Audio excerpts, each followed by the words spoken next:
लग्नानंतर होईलच प्रेम या मालिकेच्या आजच्या भागामध्ये प्रेक्षकांना आपण पाहत आहोत की पार्थने दिव्याला राजीनामा मागितलेला असतो, कारण प्रोजेक्टमध्ये खूप मोठ्या चुका त्यांनी केलेल्या असतात.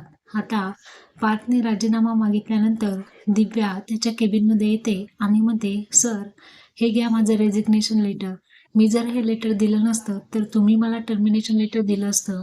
ॲक्च्युली माझा प्रॉब्लेम काय होता ना, मला सध्या घर मिळत नाहीये. जिथे मी रूम पाहायला जाते तिथे सर्वांना कपल्सच हवे असतात, फॅमिली हवी असते.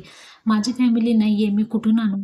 सर, तुम्ही माझ्यासोबत लग्न कराल का? म्हणजे जस्ट लोकांना मला घर मिळेपर्यंत मी दिव्या पार्थ देशमुख असं नाव सांगू का? असं म्हणून ती रडू लागते. पार्थ तिला ओरडतो, माझ्या नावापुढे फक्त माझ्या काव्याचंच नाव असेल.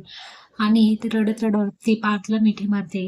आणि या दोघांचंही सुरू असताना ऑफिसमधील कलिग हे सर्व पाहते आणि तिच्या मोबाईलमध्ये रेकॉर्डिंग करून ठेवते. तर असा हा